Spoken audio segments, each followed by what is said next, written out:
Так, мы в эфире на YouTube и Фейсбуке одновременно. Кому где удобно, там тот и нас и смотрит. Итак, сегодня у нас 14 марта, пятница, 21:01. А раз пятница и 9 вечера, значит, к вам постучался кто? Весткар пришел, вести принес новые. Обзор недели с Сергеем Рачинским. Здравствуйте, Сергей. Да, добрый вечер. Добрый вечер. Здравствуйте, кто нас смотрит, кто еще подключился и не подключился. Короче, подключайтесь. Я пока не вижу в чате, чтобы кто-то подключился, как-то даже странно. Люди, пишите, вы тут или не тут. Если вы тут, то значит пишите, что вы тут, как-то откликайтесь. Ну что, сегодня у нас День добровольцев в Украине отмечают. По-моему, это замечательный праздник. Это люди, которых любое государство всегда ненавидит. Потому что они идут сами добровольно защищать свою землю, своих родных. Слишком много позволяют себе. Да. И много себе позволяют. И уже неоднократно пытались избавиться от такого явления. Можно вспомнить массу вещей грустных, но тем не менее, благодаря этим людям мы, в принципе, и живем. Потому что, если вспомнить март 2014 года, когда все началось, да, заварушка, Крым сдали, а начались волнения на Донбассе, и только добровольцы прямо с Майдана пошли вот в середине марта формировать первые добровольческие батальоны, которые, собственно, фактически с лопатами шли защищать Украину. Вот такая вот жизнь. Ну что, но тем не менее, про праздник сказали, а Сергей у нас прогулял прошлую неделю. Поэтому за 2 недели теперь будет отчитываться. Сергей, рассказывайте, что произошло у нас за 2 недели? Что Весткар важного нашел мы в новостной немного пропустили. То есть мы пропустили затравку вот этого процесса, который мы сейчас наблюдаем. Значит, все 3 основных участника событий, Соединенные Штаты, Украина и Россия, ввязались, значит, в этот переговорный процесс. Вот, Украина была приглашена первой в Саудовскую Аравию как бы на разогрев такой. Американцы продемонстрировали всем заинтересованным сторонам успех. Я думаю, что это было нетрудно, потому что наша делегация была готова согласиться на все, похоже. Там никаких переговоров как таковых и не было. Это была формальная встреча, где было подтверждено уже как бы договоренные вещи. Вот. Но сейчас начинается другой этап, как бы следующий. Это он предполагает уже несколько более сложные процессы, затяжные, потому что Россия, безусловно, находится в очень сложном положении.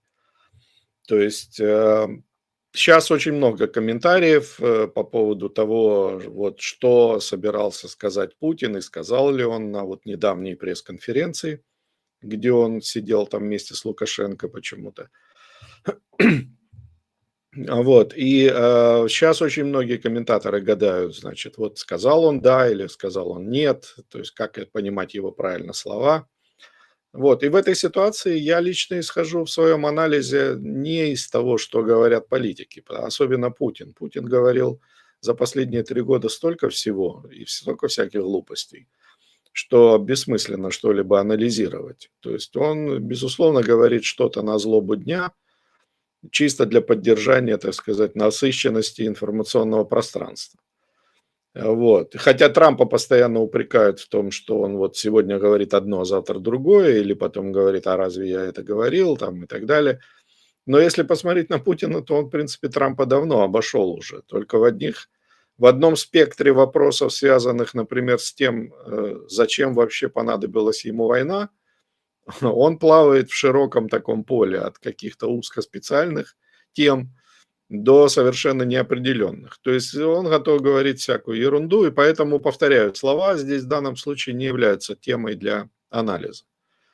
Анализировать, безусловно, нужно закономерности. И мы имеем дело не столько с Путиным, сколько с российским государством. А российское государство пребывает сейчас в довольно сложном положении. Экономика страны находится в упадке, в плавно, так сказать, идущем таком вниз спаде по всем абсолютно статьям. Путин исчерпал те ресурсы и резервы, которые у него были. То есть напомню, что вот этот процент процесс спада, он ведь начался в России еще где-то с 2010 года примерно, вот с той самой Олимпиады в Сочи, когда у них тогда не загорелось одно из колец олимпийских на финальной церемонии. В общем, это стало таким своего рода символом. Вот. А на самом деле принципиальным вопросом было, безусловно, падение цен. Я напомню, что в 2010 году повсюдно присутствовали разного рода прогнозы о цене на нефть, которые говорили о том, что цена будет расти и расти будет дальше с большим, так сказать, размахом. Вот. И даже Goldman Sachs и другие крупные инвестиционные структуры, они предвидели $200 за баррель. Я помню, эти цифры были обнародованы. Вот, их обсуждали и так далее. Но оказалось, что вместо 200 нефть стала стоить 30, если не ошибаюсь. Вот. И таким образом это, безусловно, был сигнал к завершению вот того длительного периода путинской благодати, которая пережила Россия. То есть, когда росла цена на нефть, это раз. И второе, нефть и газ активно покупали европейцы. То есть, российская экономика, как любая постсоветская экономика, она нуждается во внешнем притоке валюты, внешнем притоке свободно конвертируемых денег. Тогда на эти деньги можно будет запускать вот этот свой внутренний, так сказать, процесс, свое внутреннее народное хозяйство, где существуют всякие экзотические явления типа государственной собственности, народной собственности там, и так далее. Государственные предприятия, где Министерство экономики существует, например. Вот это все возможно только потому, что есть что-то, что обеспечивает приток внешней валюты. Вот Россия зависела от этого так же, как зависела любая постсоветская страна. И когда этот приток стал сокращаться, начались, безусловно, негативные явления. И вот эти негативные явления длятся уже, так сказать, довольно долго. Вот по фактически 15 лет. И все эти 15 лет российское государство пытается решить эти проблемы единственным доступным ему методом. Собственно, этот метод доступен, единственный метод, доступный любому государству. Этот метод агрессия, агрессивное насилие. Этот метод война. И вот Путин использует войну как единственный доступный ему инструмент, которым он пытается решить все свои проблемы. И вот похоже на то, что срок действия, так сказать, этих инструментов, он приходит как к завершению. Вот, истекает их, так сказать, гарантированный результат. Последние всплески, безусловно, были достаточно впечатляющими, то есть Путин мобилизовал экономику по военному образцу, накачал ее деньгами, то есть Россия напечатала много рублей, раздали ее всем, кому надо раздать. Таким образом загнали себя в инфляционную ловушку. Вот, а при отсутствии... Причем, что интересно, деньги-то извне они продолжали получать. Напомню, что на сегодняшний день, по скромным оценкам, Путин и дальше получает где-то порядка 1 миллиарда евро в день от разных источников западных, потому что они продолжают покупать его газ, нефть, удобрения, там разные другие ресурсы. Но этих денег ему катастрофически не хватает. То есть российское государство становится, по сути, все время дороже и дороже. То есть все дороже его удерживать на плаву. И в этой ситуации единственное, что может спасти Россию, это возврат к той старой модели, когда Европа будет полноценно покупать все, что Россия может ей продать. То есть задача Путина вернуться к той старой модели взаимоотношений между Западом, общим таким понятием, но в первую очередь это касается Европы, и Россией. Эта модель отношений не была им создана, она не была им, так сказать, изобретена. Он получил ее в наследство. Он получил ее в наследство с советским всем вот этим наследством, потому что возникла она, как известно, в 70-е годы, когда начался период разрядки, так называемый разрядка международной напряженности. Вот, тогда возникла вот эта вот система, как-то там тогда это, поначалу это называлось газ в обмен на трубы. То есть немцы поставляли трубы, а значит Советский Союз газ. А потом это переросло в многослойную систему обмена, так сказать, денег на все, на сырье, которое можно было только выкачать из СССР. Опять же, в связи с падением цен эта модель себя, так сказать, схлопнулась, исчерпала себя, что повлекло за собой распад СССР. Вот потом, в связи с тем, что цена опять на нефть выросла, эта схема продолжала работать, и Путин ее на полную, так сказать, использовал. И вот сейчас у него есть единственная возможность вернуть это старое состояние. То есть с поправками, с корректировками, безусловно, потому что нефть стоит по-прежнему не столько, сколько хочется. И собственно, такой длительный тренд идет к тому, что цена на нефть будет понемногу падать. В этой ситуации для него очень важно объемы, вот эти объемы сотрудничества, то есть объемы продаж. Для Путина критично важно вернуться в то прошлое, когда Европа покупала в России огромные объемы газа, нефти, леса, угля, там, ну, всего, что только может предложить Россия, потому что производить они, в общем, ничего не могут, но добывать они могут много чего. Из производственного там разве что только металлы, может быть, вот, какие-то, может, экзотические товары, вот разве что. Да, ну, охотничье ружье инкрустированное, я помню, американцы покупают с удовольствием. Вот, то есть вот эта ситуация, она во многом и определяет состояние вот переговоров на сегодняшний момент. То есть Путин тянет время, безусловно. Он тянет время, он выдвигает постоянно какие-то требования, какие-то условия. Он недоволен, значит, тем, недоволен этим. Но по большому счету нет таких условий, связанных с войной, которые могли бы его каким-то образом удовлетворить. Потому что по большому счету ему нечего ожидать ни от Европы в военном плане, так сказать, ни от Украины, ни от Америки.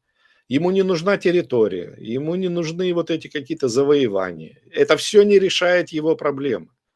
У него острая проблема нехватки денег, и только деньги могут решить его те задачи, которые перед ним стоят. А эти задачи для него имеют жизненно важное значение, потому что он в тоталитарном государстве. А тоталитарное государство – это как бы власть индивидуума, то есть личностная власть. Здесь все будет так или иначе повешено на него. То есть если он провалится, то это будет не провал всех, это будет провал его личный. Его обвинят во всех грехах, и, так сказать, и этого он очень не хочет. Он хочет дотянуть до своего физического конца более-менее благополучной ситуации. Он не хочет, чтобы его вздернули где-нибудь там на Красной площади и повесили за ноги. Вот, он хочет передать власть, может быть, даже своим дочерям, если они там не переругаются, значит, между собой. Ну, то есть у него планы выжить, уцелеть и, так сказать, сберечь вот какой-то относительный комфорт. А это все так или иначе связано с тем, как будет функционировать российская экономика. А это, повторю, зависит в свою очередь от того, насколько будет серьезным поток денег, западных денег в Россию. Вот, собственно, под каким ключом необходимо рассматривать те переговоры, которые идут сейчас. Все идет к тому, что Путин ждет удачного момента для того, чтобы вернуть, так сказать, вот эту тему, чтобы она не выглядела откровенно, ну, таким, так сказать, примитивным попрошайничеством. Он не хочет выглядеть человеком с протянутой рукой на паперти, так сказать, церковной. Вот. Но никуда деться ему не удастся от этого. Это он обречен на эти вещи. И это, кстати, было отчасти заметно вот в этой самой пресс-конференции, в которой много чего прозвучало, но если, может, кто-то смотрел, то там была такая домашняя заготовка, по которой, значит, Лукашенко якобы пошутил на тему трубы, что там вот труба, там то все, значит. А Путин сделал вид, что он, значит, подхватил эту шутку и быстренько обернул ее в совершенно конкретный такой, в общем-то, четко сформулированный месседж о том, что да, а почему бы нам не поставить в Европу, не вернуть опять в Европу поставки, значит, газа и нефти по трубам, и это, мол, очень выгодно, и это Европе это нужно, Европа, значит, нуждается, а мы готовы помочь. И вот в таком вот плане эта вот, так сказать, формулировка, она однозначно звучала как одна из ключевых, так сказать, один из ключевых месседжей вообще всего того, что там происходило. Трамп, надо понимать, ну, насколько мои наблюдения мне подсказывают, он четко это понимает, он прекрасно понимает, о чем идет речь. Вот, и его действия последнее время, они дают ощущение, что, в общем, он Путина начинает потихоньку щемить на эту тему, на тему денег. Вот посмотрите, значит, он на этой неделе, значит, Трамп прекратил лицензию этих российских банков, но она закончилась, и он ее не возобновил. Лицензию российских банков на получение платежей в валюте, за нефть и газ, то есть за оплату за энергоносители. До этого Соединенные Штаты делали исключение для нескольких банков, там их, в общем, целый список. Вот. И эти банки могли обрабатывать платежи из Европы за нефть и газ. Вот. А теперь нет. Теперь Трамп эту лицензию не возобновил. То есть это однозначный сигнал. То есть однозначный сигнал о том, что в руках Трампа целый набор инструментов именно монетарного давления на Путина. Опять же вспомним, давайте, что были сообщения о том, что вот этой трубой или даже трубами Северного потока заинтересовались ряд американских компаний. То есть там они изучают возможности войти как-то в этот бизнес, значит, ну, видимо, каким-то образом реанимировать эти потоки. Есть сообщение о том, что американская компания собирается выкупить, или, по крайней мере, ведет разговоры о том, чтобы выкупить долю немецкого «Газпрома». У «Газпрома» в Германии есть свой бизнес местный. Вот. И немцы, в общем-то, они уже какое-то время рассматривали возможность, куда бы его, значит, сбагрить. И вот американцы не против бы вроде как его прикупить. То есть это говорит о том, что американцы конкретно собираются, так сказать, заниматься вот всеми этими вопросами, связанными с потоками денег в обмен за энергоносители. Отсюда вот, собственно, мы можем сделать вывод, что какое-то время Путин, безусловно, будет еще тянуть, вот, но рано или поздно вопрос перейдет в практическую сторону. И здесь, безусловно, мы можем ожидать, что у него, в общем, честно говоря, нет плана «Б». То есть, как бы нам ни пытались показать его коварным, значит, кровопийцей, который готов убивать украинцев без конца и без ограничений, но нет, у него нет таких ресурсов, у него нет таких возможностей. Вот, у него назревает, значит, системный кризис, который в любой момент может сорваться, так сказать, вообще с катастрофическими последствиями. Потому что, повторю, что Советский Союз в свое время, оказавшись в подобной ситуации, в ситуации кризиса платежей с Запада, так, в силу падения цен на нефть, то есть эта страна распалась, то есть государство СССР распалось. Почему? Потому что Россия тогда смогла уцелеть благодаря тому, что она отсекла как бы нахлебников. То есть она оставила у себя источник доходов, нефтегазовые месторождения, а всех остальных партнеров, так сказать, по Союзу отправила в свободное плавание. Тогда эта модель сработала, потому что она совпадала во многом с интересами местных коммунистов в разных странах, и поэтому это все как бы прошло гладко и без особых осложнений.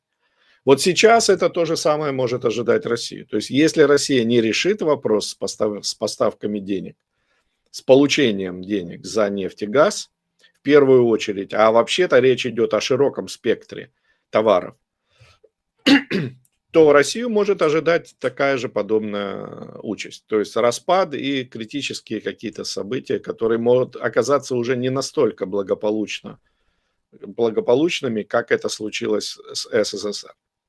Тут надо еще добавить как бы еще один отягчающий фактор. Это то, что сама добыча нефти и газа в России сейчас становится все менее прибыльной, менее доходной. Вообще мы не можем ничего говорить о том, доходна ли эта сфера деятельности, потому что мы ничего не знаем о расходах. Государство не знает, что такое расходы. Для государства важна выручка, то есть важно продать ресурс и получить за него деньги.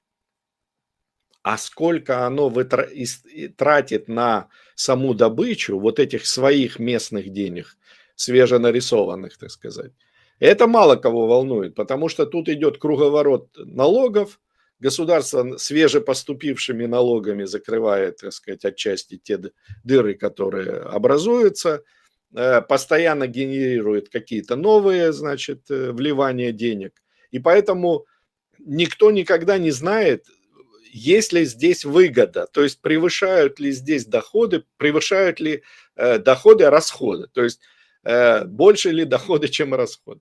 В общем, этот анализ, он к государству не применим, это рыночный анализ. А в государстве важна выручка, она достигается любой ценой, а цены как таковой в государстве не существует. Вот, поэтому добыча нефти и газа в России становится обременительным делом. Нефтяные скважины беднеют, их нефть и газ становятся добывать все сложнее, значит, условия добычи ухудшаются, вечная мерзлота страдает от потепления, от увеличения температуры, там все это разъезжается, расползается под ногами, и гусеницами с этих самых тракторов и самосвалов. И таким образом, в общем, это все превращается в проблему. Поэтому надо сказать, что тут как бы у Путина ситуация довольно печальная. Вот. У него нет, повторяю, у него нет запасных решений, потому что все вот эти разговоры о том, что они могут освоить импортозамещение, что они могут перенаправить свои потоки куда-то в другие страны, в тот же Китай, там, Индию и так далее. Все это оказалось разговорами. То есть отчасти, да, это может работать, но только при одном большом условии важно, чтобы был стабильный поток твердо конвертируемых денег. А это только Европа реально, потому что, ну, Америка имеет, в общем, ограниченный довольно объем торговли с Россией. В общем, таким образом, я думаю, что мы понимаем, что мы входим как бы в достаточно интересный, хотя и непростой период вот этот вот все этих переговорных закулис. Ничего мы об этом толком, конечно, не узнаем, это все будет покрыто мраком. Вот, нам постоянно будут поставлять информацию, которая будет просто чисто политическим спамом, вот, всякую ерунду, которую нас заставят слушать. Поэтому в данном случае, я думаю, есть смысл реагировать только на те сообщения, где речь идет и действительно о каких-то, так сказать, вот, вещах, связанных так или иначе с понятием деньги. Вот, все остальное – это чисто политическая мишура, которая это все дело прикрывают. На этой неделе также, мне кажется, важным прозвучало несколько таких месседжей, связанных с НАТО, как бы там ни было. То есть, ну, во-первых, нам еще вроде как уже окончательно сказали, что тема НАТО снята со стола переговорного, то есть все, эта тема закрыта. Она, в общем-то, никогда и не открывалась, но благодаря тому, что наша власть все время, значит, эту тему поднимала, мы так или иначе все время обсуждали перспективы Украины в НАТО. Но теперь уже само НАТО, вот, значит, устами своего генсека, значит, Рютте сказала, что все, тема НАТО для Украины закрыта. Это больше мы это не обсуждаем. И еще одна важная, мне кажется, деталь в этой связи – это слова Трампа на пресс-конференции недавней, где он заявил о том, что НАТО – это важно, НАТО нужно поддерживать, что Трамп заявил, что он не допустит нападения России на НАТО. на любую страну НАТО. То есть он, по сути, подтвердил все-таки свою приверженность этой концепции, этой идеи, этого оборонного блока. И вот эти все спекуляции о том, что Трамп, значит, может все это бросить, там, значит, оставить их наедине с Россией и потом просто стать посторонним наблюдателем, это все, похоже, не выдерживает критики. То есть он настроен достаточно жестко в этом плане. И НАТО, я думаю, вполне довольна тем, как развиваются отношения, значит, с Соединенными Штатами.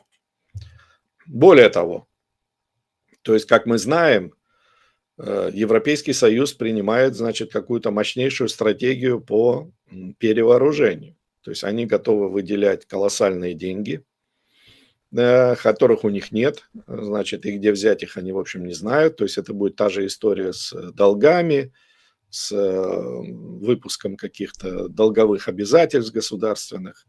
Возможно, они сделают некий общий кредит, который будет разделен на все страны ЕС. Вот, посмотрим, как это будет реализовано на практике, но это не дело ближайших дней. То есть это они еще долго будут спорить и ругаться по поводу того, как это все финансировать. Но факт тот,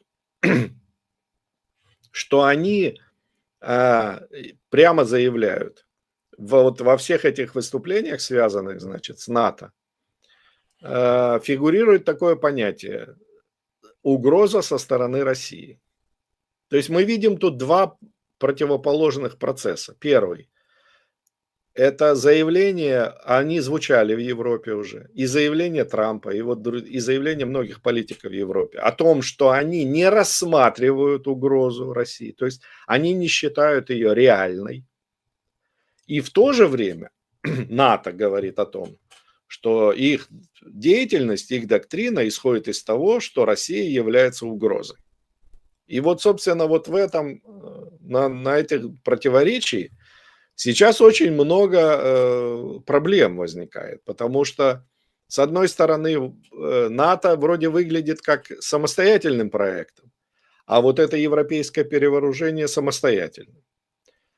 Мы также знаем о том, что Россия с Европой всегда имела особые отношения, связанные именно с тем, что Россия исполняла роль вот такого управляемого врага военного. То есть, будучи, в общем-то, несостоятельной с военной точки зрения, то есть, да, Россия, ну, большая, там, значит, ВВП, есть ядерное оружие, очень много старых танков советских, вот. Но в Европе всерьез эту мощь как бы никогда никто не рассматривал. И сама зависимость России от Европы, именно денежная, о которой мы говорили сегодня раньше, она делала несостоятельным любые вот эти попытки, так сказать, рассматривать Россию как серьезную угрозу. Но она не могла угрожать силе, которая ее же и кормила. То есть, а без этих денег, повторяю, Россия несостоятельна. То есть вот здесь возникает куча всяких моментов, связанных с тем, как европейцы будут распутывать вот этот клубок, возникший сейчас в связи с войной в Украине. И этим, кстати, объясняется то, что они вот так занимают такую довольно странную позицию. Они как бы несколько в стороне. Вот. Они одобряют, они, значит, хлопают по плечу Украину, они, значит, заигрывают с Трампом, хотя там периодически, значит, какая-то перебранка звучит. Вот. Но в то же время они ничего конкретного, ничего реального не делают, потому что у них нет решения. Они сначала были в шоке после того, как Путин начал войну, а потом быстро сообразили, что для них открывается уникальная возможность генерировать колоссальные деньги, поднять, так сказать, колоссальные деньги, направленные на перевооружение, на военные расходы. Об этом европейская бюрократия и мечтать не могла никогда. У них, так сказать, в последнее время были проблемы. Они и так тратили огромные деньги на какие-то совершенно абсурдные проекты. Им приходилось придумывать, вот у них был ковид, потом они придумали это климатические все эти проблемы, борьбу с климатом, эту, значит, зеленую повестку, это нулевые выбросы и так далее. Они пытались генерировать деньги на проекты, которые звучали все менее и менее убедительно. А здесь у них вдруг в руках оказался колоссальный, мощнейший, так сказать, инструмент. Они говорят: мы будем заниматься обороной, мы будем заниматься, значит, безопасностью. Кто может сказать хоть слово? Какая оппозиция может выступить и сказать: нет, мы против? Если вы против обороны, так получается, вы на стороне врага, вы все предатели. То есть это универсальный способ любого государственного бюрократа, так сказать, сконцентрировать в своих руках достаточно большие бюджеты и безнаказанно потом тратить их так, как они хотят. И вот европейцев, похоже, их одурманил вот этот запах больших денег. То есть они вдруг поняли, что теперь им можно генерировать, во-первых, деньги из воздуха, невзирая на долги, там, на какие-то ограничения, которые они сами себе там придумывали, они же, у них есть жесткие правила, там, что нельзя быть должным там больше, чем столько-то. Все это они готовы теперь обнулить, они готовы влезть в любые долги, они готовы теперь занимать деньги, они готовы генерировать огромные суммы, которые потом они будут с удовольствием тратить туда, куда они сочтут нужным. И в этой ситуации, так сказать, они вот именно и оказываются в том, что им для этого нужна Россия. То есть Россия как враг. И если вы хотите большие деньги тратить на оборону, то вы должны объяснить, от кого вы будете обороняться. Не от Америки же, нет. Не от Китая, тоже нет.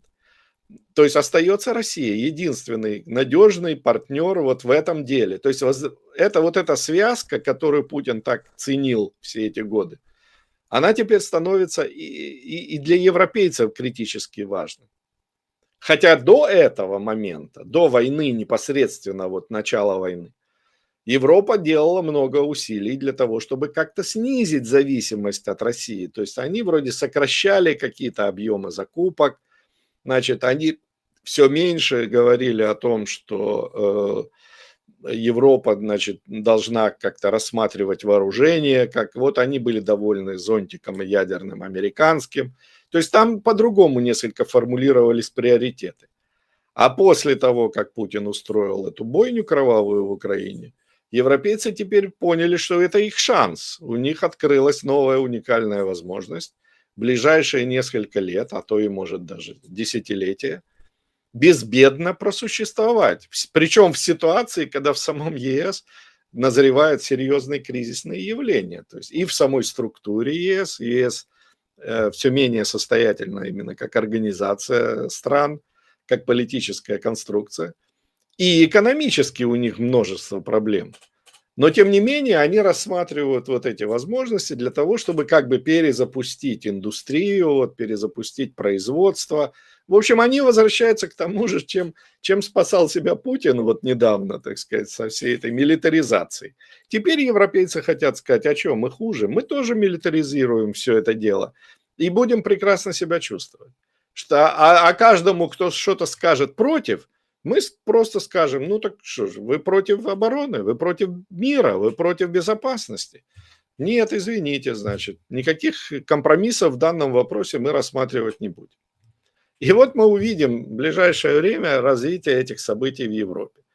Вот. В Германии сменился, значит, расклад в парламенте. В ближайшее время там сядут новая раскладка депутатов. И левые и правые, вот эти, так сказать, левые силы и правые альтернативы для Германии, они вместе имеют блокирующий пакет голосов.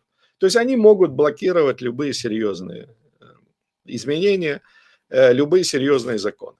И вот как вот эта правящая верхушка будет, значит, проводить вот эти все свои, значит, планы, мы будем наблюдать. То есть, другими словами, назревают очень много серьезных трансформаций, очень серьезных как бы трений, которые связаны не только с Трампом. Сейчас очень много говорят о Трампе, как когда-то в советское время говорили о программе «Время», все о нем и немного о погоде. Вот так сейчас практически все новости – это все о нем и немного о погоде. Вот, то есть с Трампом связывают вот эти всякие катаклизмы, какие-то, значит, скандалы, какие-то противостояния и так далее. Но я думаю, что скоро мы увидим эти скандалы и противостояния и в Европе. Причем это будет именно связано с тем, как они будут пытаться решить тот глобальный клубок проблем, который на них навалился. Кстати, вот, например, такой забавный эпизод, который меня лично привлек на этой неделе, это то, что Европейский Союз инвестирует 5 миллиардов долларов в Южноафриканскую Республику. Что они там собираются? Значит, это связано с тем, что USAID прекратил американский, значит, поддержку проектов разных, и там освободились как бы места получателей денег. Какие проекты собирается финансировать ЕС, несмотря на то, что у них, в общем, трудно с деньгами? Они будут финансировать переход на чистую энергетику и производство, значит, ветра, солнечной там и, значит, водородной энергетики. То есть вот этими всеми спекулятивными темами, которые сейчас на слуху. То есть как это будет выглядеть на практике? Европейские бюрократы будут переводить деньги, значит, в Южноафриканскую Республику, и получатели этих денег в Южноафриканской Республике будут покупать необходимое им оборудование в Европе. То есть, другими словами, европейцы будут платить своим же компаниям у себя. Так выглядит государственная помощь. Но что интересно, с учетом той специфики вопросов, где эти деньги будут, значит, тратиться, то основными получателями этих денег, похоже, будут китайские компании, потому что они производители вот этого всего для ветра, для солнца, для, значит, там другой альтернативной энергетики, все эти аккумуляторы и все прочее. Все это делают китайцы. Поэтому получается, что Европейский Союз через Южноафриканскую Республику будет отмывать деньги, которые они будут перенаправлять в Китай. Безусловно, рассчитывая, так сказать, на какие-то поблажки с их стороны. Вот как выглядит государственная помощь на практике. Относительно, так сказать, того, как работает государство, нам еще на этой неделе напомнили и украинские новостные ресурсы.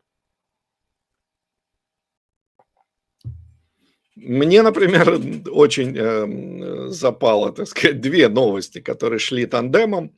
Первое – это то, что мэр Киева Кличко анонсировал массовые увольнения начальства, значит, связанные с земельной коррупцией в столице. И тут же параллельно идет новость о том, что была раскрыта преступная организация во главе с руководством Киевзеленстроя или Зеленбуду, так сказать, то есть организации по озеленению Киева. Почему меня заинтересовало? Это вроде как бы новости обычные для нас, для наших реалий это обычное дело. То есть это процесс идет смены, процесс смены, значит, криминальных вот этих элементов в руководстве, в городской власти. Это обычное для Украины, это практика повседневная. Но в данном случае меня эти новости заинтересовали тем, что они очень ложатся вот на дискуссии, связанные с монархизмом в последнее время. То есть я как-то заметил, что в последнее время в связи с приближением выборов, видимо, опять возникла вот эта дискуссия, что ну, минимальное государство, оно же может оказаться удачным, вот, и что минимальное государство предусматривает, что вот муниципалитеты владеют разными, значит, структурами в городе, в городах, вот какие-то городские парки или там вот, значит, бизнес, связанный с озеленением.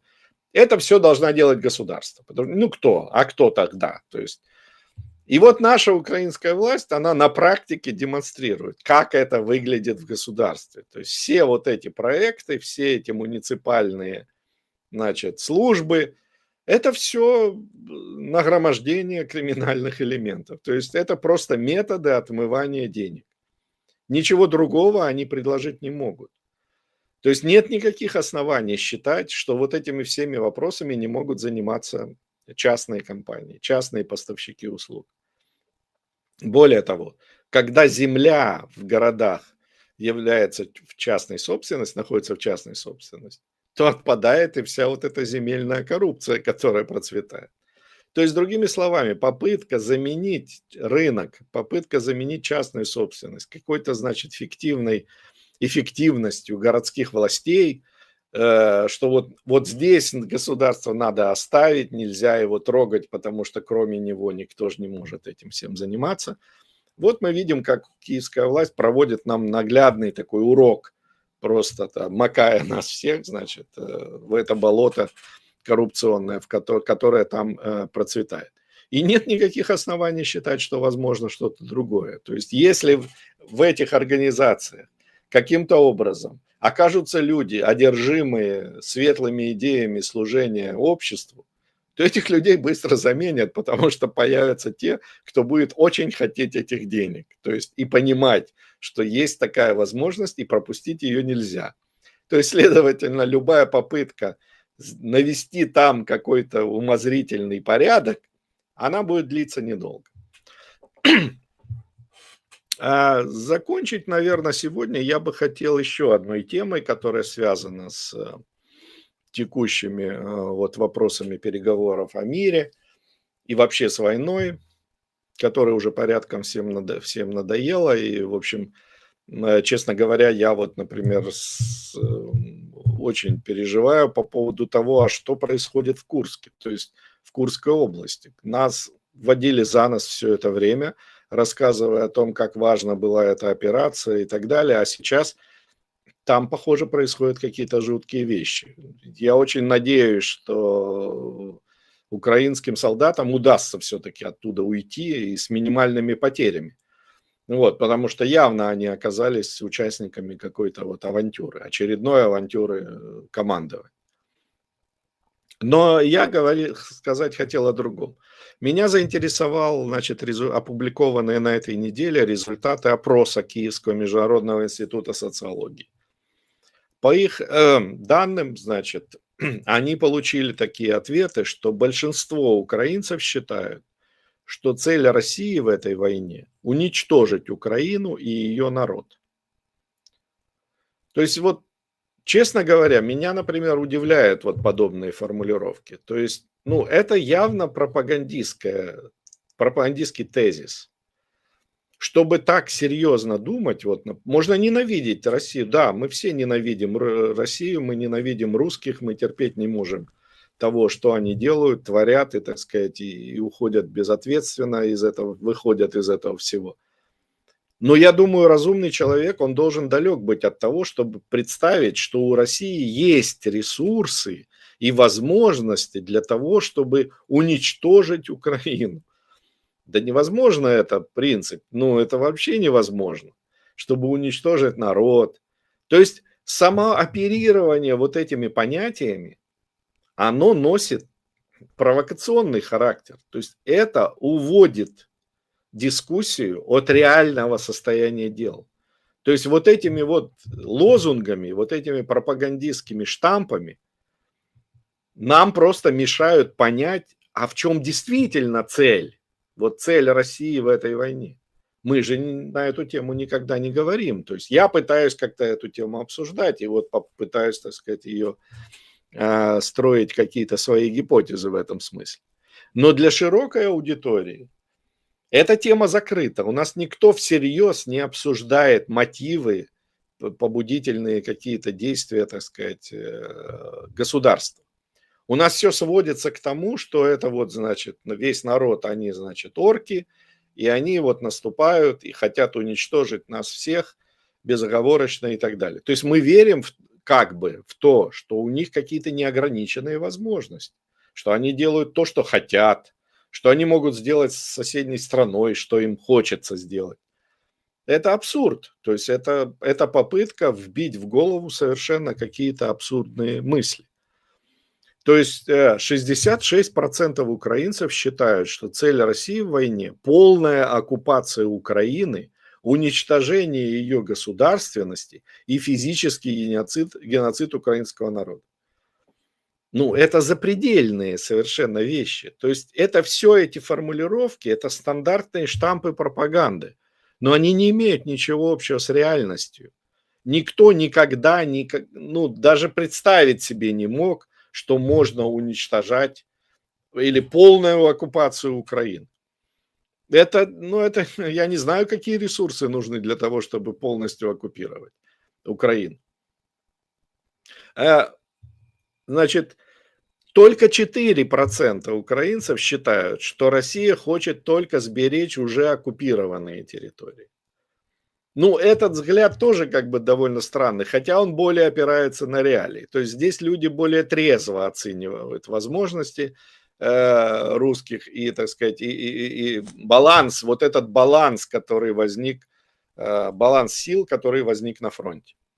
То есть здесь более реальное какое-то отношение. Но это только 4%. А более того, 3% говорят, что Россия хочет денацифицировать и демилитаризировать Украину.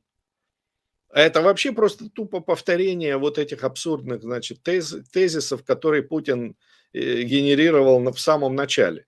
Они сами уже забыли об этом, они уже перестали об этом вообще говорить. Что-то еще осталось, вот эта тема, значит, демилитаризации, вроде как они настаивают на этих вопросах, но я думаю, что здесь о самой демилитаризации, как она понималась в самые первые дни войны, уже давно не идет речь.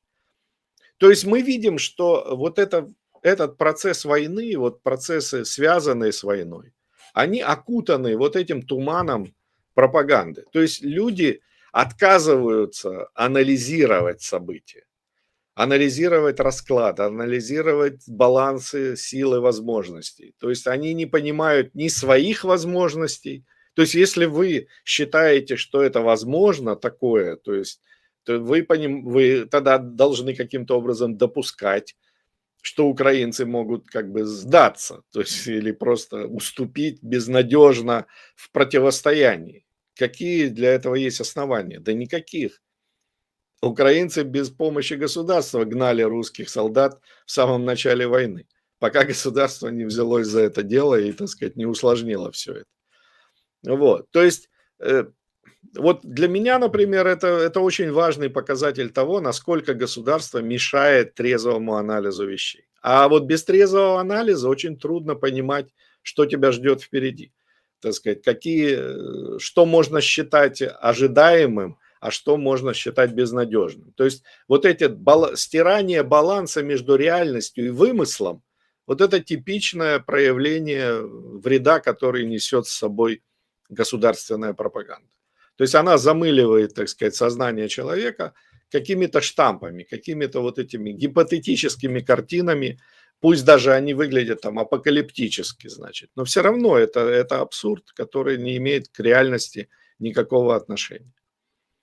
Вообще мы выросли, по сути, в Украине вот под воздействием этого мифа о всемогуществе России. Наша власть, она постоянно кормила нас вот этими легендами о том, что это вторая армия мира, что там, значит, какая-то гигантская экономика, что там, значит, ого-го, а мы вот безнадежно перед ними, значит, и что вот только в партнерстве с ними мы можем там как-то на что-то рассчитывать. Это полная чушь, то есть абсолютная. Россия заурядная, скромная, более чем скромная страна, погруженная в кучу колоссальных проблем, серьезнейших проблем, и экономических, и социальных. То есть то, что происходит, это как раз проявление слабости. То есть начало войны, вот эта кровавая баня, которую устроил Путин в Украине, это как раз проявление того, что они не способны решать свои собственные проблемы. У них нет ни ресурсов, ни возможностей. То есть война – это отчаянный шаг, это последний инструмент, к которому прибегает власть. Любое государство использует войну как инструмент достижения целей. Но это последний инструмент. Просто после него ничего уже дальше нет. И если он проваливается, то это значит, что у вас изначально нет шансов. И Россия нам откровенно демонстрирует свою слабость, свою неспособность решать проблемы, которые у них зреют с огромной устрашающей силой. Поэтому вот я лично сторонник того, чтобы относиться к этому именно трезво. То есть не кидаться в эти крайности, не впадать вот в эту какую-то безысходность, что вот на нас, значит, сунет какая-то армада, которая хочет нас всех полностью оккупировать, там еще что-то уничтожить. Это все болтовня политиков, и обращать внимание на нее нельзя. Ну и последний, у нас есть еще несколько минут. Последний момент, на котором я хотел бы остановиться, опять же, это своего рода возврат к теме, которую мы уже затрагивали. Президент Зеленский подписал таки законопроект о покупке вот этих 2 российских реакторов у Болгарии. То есть проект достройки Хмельницкой атомной электростанции, он, значит, набирает вроде как обороты. Не знаю, что там еще должны они голосовать за что. Но вот этот закон, он, значит, фигурирует. Насколько мне известно, болгары тоже готовят со своей стороны некое постановление парламента о том, чтобы утвердить эту сделку. Таким образом, перед нами, значит, открывается перспектива того, что в ближайшие лет 10 Хмельницкая атомная электростанция превратится, значит, в такое странное соединение, значит, 4 реакторов, 2 из которых будут старыми российскими реакторами, а 2 вроде как современными, более-менее современными американскими. Хотя, думаю, там тоже далеко не самые современные технологии. То есть с точки зрения инженерной это совершенно абсурдное решение. То есть унификация всегда приветствуется, и если, например, нужно придерживаться какой-то одной технологии, то лучше ее придерживаться. А если вы уже решили сменить, то уже надо менять, а не выдерживать вот этот, значит, какую-то смесь разнородного, несоизмеримого, так сказать, между собой, несоизмеримых подходов. Особенно странно выглядит это все в современных условиях Украины. То есть при отсутствующей промышленности, при отсутствующей экономике, по сути, которой только предстоит возрождение, нам хотят построить еще 4 энергоблока. Кому нужна эта энергия? Украина и так вся утыкана ядерными реакторами. У нас избыток этой энергии, если ее эффективно использовать. Значит, получается так, что это все строится не для украинцев. То есть Украину хотят превратить в некий такой, значит, индустриальную площадку, на которой будет вырабатываться электроэнергия и которая, скорее всего, будет поставляться в Европу. Судя по тому, что европейцы отказались от атомных электростанций, в частности Германия, видимо, без этой энергии они не обойдутся. И наша украинская власть хочет использовать этот шанс для того, чтобы подзаработать, значит, вот на таком проекте. Причем они, я повторяю, лет 10 они это будут только строить. А что такое строительство в Украине? Это бесконечное присвоение денег, то есть бесконечное отмывание бюджетных денег. Это кормушка, гигантская кормушка для огромного количества чиновников и всех, кто только к этому будет иметь отношение. И чем это закончится, неизвестно. Одно можно только сказать с уверенностью, что фактически мы наблюдаем, что Украина выбирает тот же путь, который выбрала Россия. Но вернее, Россия-то получила его в наследство от СССР. А Украина, вот находясь в такой ситуации абсолютного, так сказать, минимума экономических возможностей, могла бы выбрать какое-то более эффективное решение, более заманчивую перспективу для развития, чем пытаться повторить то же самое, что делают русские. То есть русские мечтают продавать сырье в Европу и на этих деньгах жить. И наша украинская власть тоже хочет делать то же самое. Продавать в Европу, значит, то, что можно получать в Украине относительно дешево. Вот, в частности, электроэнергию. То есть мы, по сути, копируем опыт, который безнадежен, по большому счету, который не имеет перспектив. Но мы видим, что вот в этом проявляется некий какой-то, так сказать, внутренняя закономерность, относящаяся именно к постсоветским государствам. Они обречены вот на то, чтобы копировать вот эту экономическую модель друг у друга. Ничего оригинального придумать они не способны. Спасибо всем за внимание. Я думаю, что на сегодня я как бы выполнил свою программу. Будем следить за развитием событий. Да, тут есть некоторые уточнения. Во-первых, Олимпиада в Сочи была все-таки не в 2010, а в 2014 году. И она закончилась 23 февраля, а 24 началась оккупация Крыма. В Севастополе стали ставить блокпосты. Ну, русские любят после Олимпиады что-нибудь устроить. Учудить. Или во время Олимпиады. Это у них хлебом не корми. О спорт и мир, да, там, как у Пьера Кубертена было. Ну, в общем, не складывается у русских с миром и спортом. Ну, кстати, людей нельзя обвинять в том, что они считают, что Россия это геноцидная война, потому что она такой и является. Если у вас есть знакомые на оккупированных территориях, они вам расскажут, что делают россияне там. И там действительно идет запрет украинского языка, полностью замена программы в школах, переформатирование. Вот то, что было в Крыму, на Донбассе и на оккупированных территориях, так и происходит. И это, собственно, и в программе россиян написано сделать русскими. То есть украинцев не существует, все должны быть русскими. Я Тут, не пытаюсь оспорить это, я просто говорю о масштабах. Попытка натянуть это все на всю Украину обречена. Ну, то есть это бессмысленная попытка. То, что русские делают, прекрасно известно. И именно вот этой локальностью объясняется во многом то, что они себе позволяют. Они не способны распространить эту практику на более-менее значительную территорию. Это требует совершенно других ресурсов, совершенно другого масштаба, так сказать, и это не по силу ни им, ни кому другому. То есть здесь вот это важно не увлекаться. Да, мы не преуменьшаем жуть, которую несет с собой путинский режим.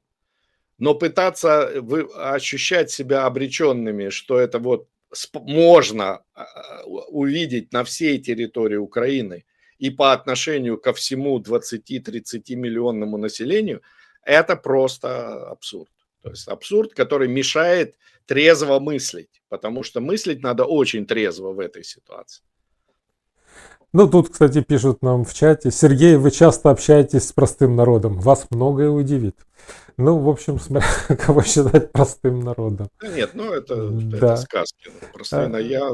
Да. Такое Кстати, впечатление, что мы эти самые инопланетяне. инопланетяне. Ну, мы рептилоиды. Уже проще, я не знаю, кого надо искать, чтобы не надо. Я сам, как простой человек, могу много чего рассказать, так что. Кстати, пока мы тут с вами разговаривали, знаете, что Трамп сказал?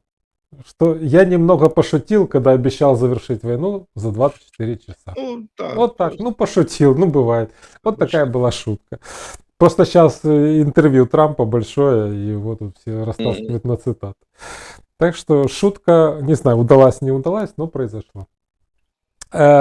Тут у нас есть вопросы в чате, я их уже задам.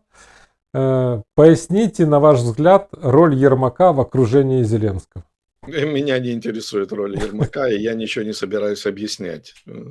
Это политика, это совершенно специфическая сфера деятельности, не имеющая ничего общего с человеческой деятельностью.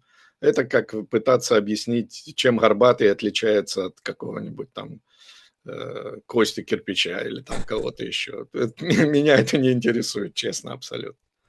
Проехали. Следующий вопрос. Если положение экономики Российской Федерации плохо, то что мешает кремлевским максимально сократить госвмешательство в нее? Административные возможности подсядут, но появится новый глоток воздуха для их пропаганды. Это так не работает. Государство расширяется. Оно не может себя сократить само. Вот если бы русские могли сопротивляться, да, тогда они могли бы поджать государство. Вот американцы не дают своему государству расшириться до абсурдных пределов.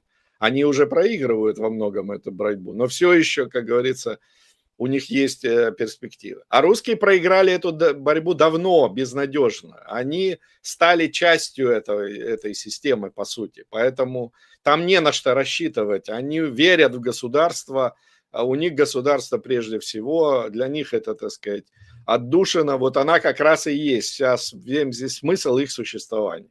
А в такой ситуации государство может только расширяться. У него нет механизма сжатия. Это сказки минархистов, которые думают, что можно на выборах там что-то переизбрать, и придут такие начальники государственные, которые начнут сокращать государство. Нет. То есть это возможно только в случае, если кризис достигает каких-то абсурдных уже серьезных значений. Да, тогда государство начинает перестраиваться, как говорится. Вот отчасти, я считаю, такое сейчас происходит в Аргентине. То есть Милей, он на волне вот этих реформ, Он, по сути, оптимизирует просто аргентинское государство, но он его не сможет победить. Тут надо трезво смотреть на вещи. А уж в России безнадежная эта ситуация. То есть здесь государство полноформатно, полномогущественно, и сопротивляться, повторяю, государству может только человек. Но для этого ему нужны ресурсы. Ему нужен рынок, ему нужны деньги, влияние, собственность. Этого нет в России, этого нет, кстати, в Украине. То есть почему мы тоже не можем сопротивляться государству? У нас нет ресурсов для этого. Так, ще вопрос. Сергій, що скажете на кшталт дозволу чоловікам виїзду з України? Це взагалі можливо? Ну, понимаете, что я могу по этому поводу сказать? То есть государство нам прямо и честно сказало, в Украине права человека не действуют. Все, мы обнулили их. То есть претензии, обращайтесь, значит, куда там, в Лигу сексуальных реформ. То есть никаких шансов для изменения ситуации нет. То есть мы оказались в ловушке, из которой нет выхода. То есть выход, да, очень дорого стоит. Выход в индивидуальном порядке. То есть тысячи людей, которые пошли на это. Как работает государство? Государство сначала создает препятствие, а потом продает обход этого препятствия. То есть чиновник продает вам возможность его обойти. Вот как выглядит, почему запретили выезд. Потому что есть огромная армия людей, продающих вам выезд. Там более-менее там удачно, успешно. Кто-то махлюет, кто-то честно это делает, так сказать, без проблем. У него есть свои полметра на границе, через которые он вас проводит. То есть вот как работает государство. Поэтому что-то здесь пытаться натянуть какую-то логику на это, другую логику, нельзя, потому что это логика, по которой работает государство. Это люди, избравшие такой способ действий. Поэтому и они действуют им вполне логично, последовательно. И они очень торопятся, потому что они понимают прекрасно, что время, в общем, у них ограничено. Как правило, все эти государственные проекты они работают недолго. Но эффективно. То есть, потому что человек, спасая свою жизнь, он готов, в общем, отдать последнее буквально. Ну, коррупция всегда помогала, и не знаю, мне кажется, что у кого есть деньги и желание, то все уехали. Поэтому. А есть те, кто уезжает и возвращается постоянно. Короче, нужно быть богатым, тогда у вас не будет проблем. Даже с такими вещами, которые, казалось бы, нерешаемы. Все решаемо. В нашей стране, к счастью, коррупция спасает. Вот плохое слово коррупция, потому что слишком много всего в одно слово загоняет. Ну, это еще один изобретение пропаганды, да. То есть оно мутит смысл, то есть оно лишает содержания этого. Это слово непонятно, что означает. И им оперируют политики налево и направо, хотя на самом деле, так сказать, они имеют в виду совершенно другие вещи. То есть мы не раз это объясняли у нас, то есть мы говорили о том, что коррупция во многом это просто способ минимизировать свои затраты. То есть человек, сталкиваясь с государством, несет колоссальные затраты. Вот попытка минимизировать их, это и есть коррупция. То есть вы платите какую-то мзду начальнику, который вам упрощает обход вот этих искусственно созданных препятствий. Вот и все. Чисто экономический подход к этому делу. Да, ну а пока у нас в стране полиция, менты шугают модели OnlyFans. Ну, кстати, в одной новости было о том, что они ходят по тем, кто не заплатил налоги, а в другой было по тем, кто заплатил налоги. Тут непонятно. Если они ходят по тем, кто заплатил налоги, даже понятно, кто им слил эти базы. Да. И гетманцы убивают. Супер цифровизация, это она в итоге вылазит всегда вот таким боком. Да, так что, хотя, казалось бы, ладно, был бы я президентом, я знаю, первое, что бы сделал, это отменил в Уголовном кодексе, там, половину Уголовного кодекса. Все преступления без преступлений, все экономические преступления, там, поводження зі зброєю, виготовлення вибухових пристроїв і так далі. Короче, пол Уголовного кодекса можно честно убирать. Так что у меня программа президентская есть, правда, я туда не пойду. Ну ладно, все, на этом будем заканчивать, наверное. Спасибо большое, час проговорили. Время пролетело незаметно, как всегда. Я думаю, что было полезно всем, тем, кто смотрел. Так что всем спасибо, кто смотрел. Спасибо большое Сергею. Тех, кто не подписался до сих пор на наш канал, подписывайтесь. Кто подписался, ставьте лайки, пишите комментарии, чтобы как можно больше людей это услышало. А если станет скучно, можете покупать наш мемкоин, пока он растет в цене. Когда все остальные падают, наш растет. Поэтому так что покупайте, будет вам сувенирчик. Мы вам ничего не обещаем, ничего не рекламируем. Все, всем спасибо, всем пока. И завтра утром в 11 утра до встречи с Владимиром Золотаревым. Все, всем пока. Счастливо.